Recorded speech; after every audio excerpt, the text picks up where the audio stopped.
الحمد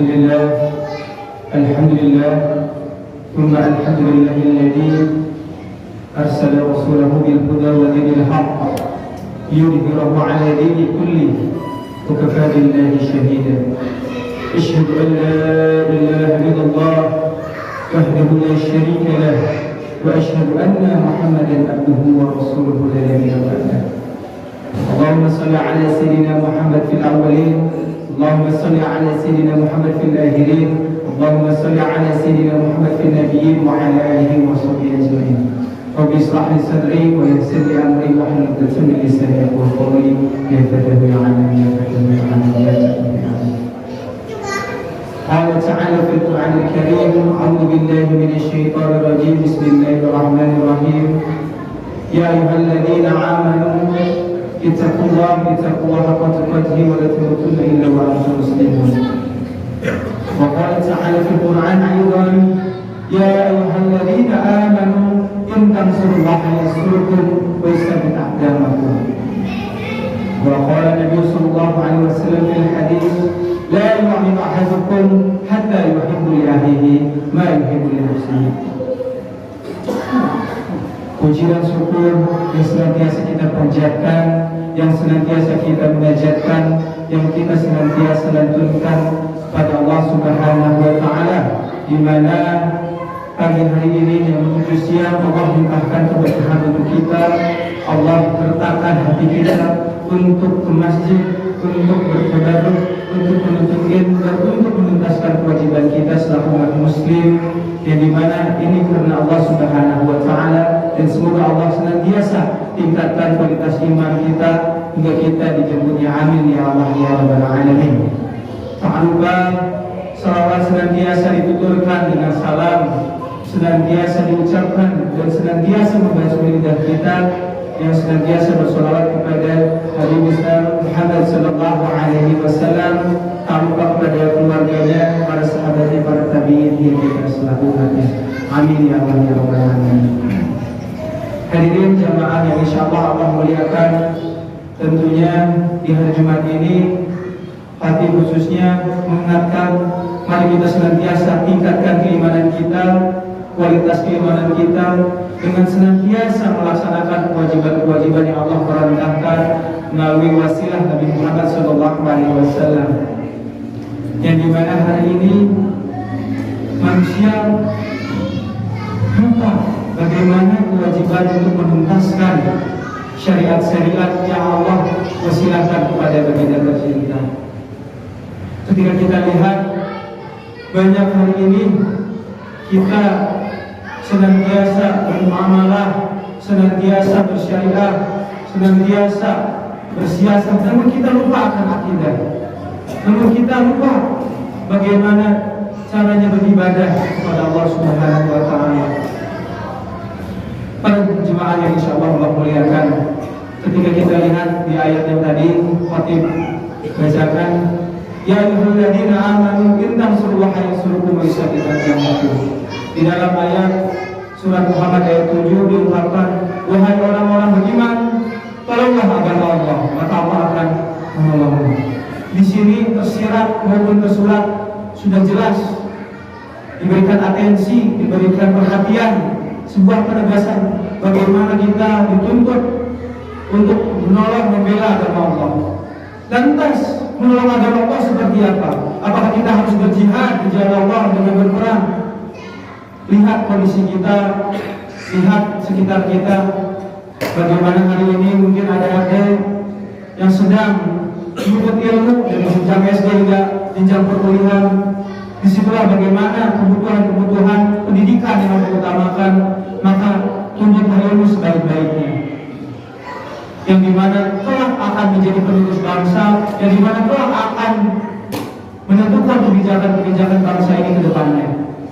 Bagi kita sebagai para pengusaha yang khususnya di Surabaya ini berwirausaha, maka berwirausaha yang jujur, karena non-muslim tidak akan pernah melihat bagaimana syariat kita, non-muslim tidak akan pernah kita melihat aturan kita, tapi non-muslim itu melihat karakter kita, melihat kepribadian kita, melihat akhlak kita. Maka tingkatkanlah akhlak kita melalui akidah kita, karena ada istilah bagaimana, apakah akhlak dulu, apakah ada dulu, atau ilmu dulu? Nah, ini pernyataan yang keliru para jamaah sekalian. Karena korelasi atau satu dunia yang lain itu tidak bisa dipisahkan. Orang beradab pastilah berilmu, dan orang berilmu pastilah beradab. Maka ketika kita sambungkan kepada ayat surat Al-Imran ayat 191, alladzina yadhkurunallaha qiyaman wa qu'udan wa 'ala junubihim wa yatafakkaruna fi khalqis samawati wal ardh rabbana ma khalaqta hadza batilan subhanaka faqina adzabannar.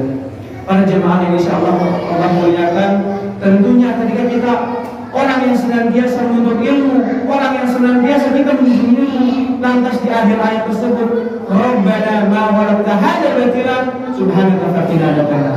Lantas, ya Allah, jauhkanlah aku dari siksa api neraka. Disitulah bagaimana urgensi atau pentingnya kita menjadi orang yang berilmu. Tentunya kita harus senantiasa meningkatkan keimanan dan ketakwaan kita. Maka antara iman, ilmu, dan amal itu harus senantiasa berkolaborasi. Tidak bisa ketika kita beriman lantas kita tidak berilmu. Ketika kita hari ini beriman, berilmu, tetapi kita beramal percuma. Apalagi ketika kita berilmu, beramal tetapi tidak memiliki keimanan. Maka tentunya hari ini kita turut prihatin bagaimana orang yang bukan muslim itu senantiasa mengambil kesempatan dalam sebuah perbedaan kita. Dan tentunya kita memiliki peran dan fungsi masing-masing. Ketika kita hari ini berada di jajaran seorang para muslim, maka lihatlah bagaimana seorang pengusaha muslim yang Nabi Muhammad SAW berikan. Maka ketika kita lihat menjadi seorang pemerintah yang duduk di dalam jajaran pemerintahan, maka lihatlah bagaimana kita menjadi seorang pemangku kebijakan yang baik seperti Nabi Muhammad SAW. Begitupun kita sebagai orang tua, maka didiklah anak. Dan inilah bagaimana hari ini bapak-bapak para jamaah yang hari ini kita bergeser, bapak-bapak sekarang jamaah sukses. Tetapi lihat anak-anak kita ya, pendidikan yang kita lihat. Maka dahulu kala ketika ada yang namanya pendidikan formal, di mana pendidikan formal itu kita lalui dengan di bangku jajaran-jajaran SD kita, SMA maupun kuliah. Lantas ada pendidikan non formal, di mana ada mengaji di maghrib hari ataupun mengaji di masjid-masjid. Dan tahukah orang tua kita dahulu itu memberikan pendidikan informal, di mana ketika sudah di masjid dididik oleh para asatidz, diulang kembali oleh kedua orang tua. Maka perlunya kita sebagai umat muslim dari mulai keimanan hingga kita mulai kita berpendidikan dan senantiasa mengamalkan ajaran-ajarannya. Tentu ini satu sama lain saling berhubung. Dan semoga Allah senantiasa limpahkan khususnya kita di Ciroyam ini, Allah berikan keberkahan. Amin ya Allah ya Rabbal alamin. Barakallahu li wa lakum fil Qur'anil azim wa nafa'allahu muliakan. Tentunya dari segala aspek yang tadi Khatib sampaikan, tentu kita kaji, perlu kita bermuhasabah kembali, perlu kita ulas kembali bagaimana semua memiliki peran, semua memiliki fungsinya masing-masing, mulai dari peran keluarga, peran pemerintah, dan juga kita memiliki sebuah organisasi, memiliki sebuah tujuan yang dimana ingin memaslahatkan, ingin menjunjung tinggi sebuah kesejahteraan.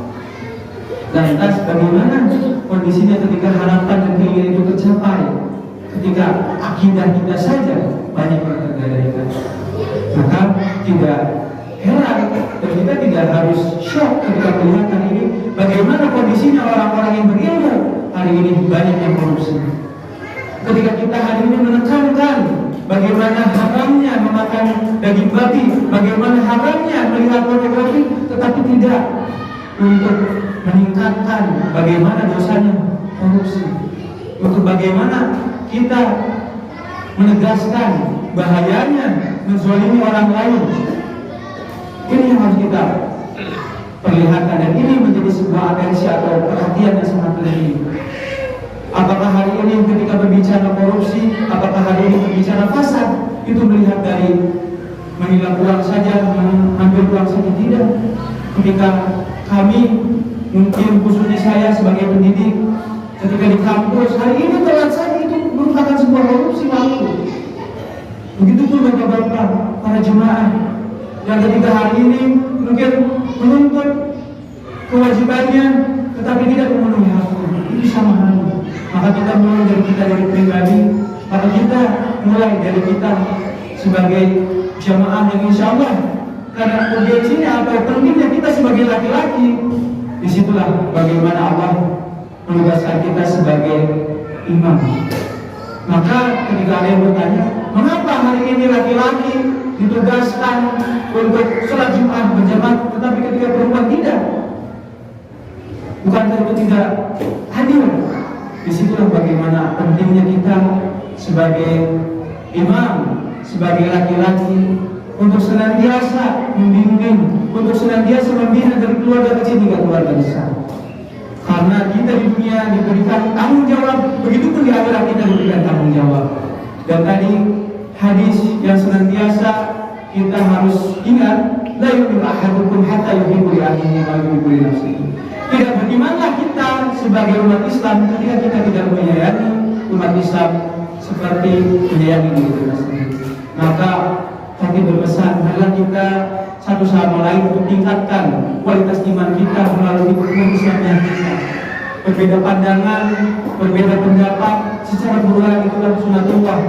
Ketika hari ini Nabi Muhammad SAW tidak menegaskan bahwa dirinya Sunni, tidak menegaskan bahwa dirinya Syiah, tetapi Nabi Muhammad SAW menegaskan bahwa dirinya sebagai umat Islam.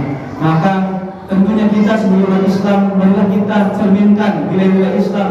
Maka kita cerminkan akidah Islam sehingga kita menjadi representatif, menjadi perwujudan bagi Islam yang memiliki akhlakul karimah yang tinggi. Amin ya Allah ya Rabbal alamin. Marilah kita berdoa kepada Allah Subhanahu wa taala agar diberikan keberkahan, agar diberikan kemaslahatan, dan tentunya agar diberikan maghfirah oleh Allah Subhanahu wa taala. Amin ya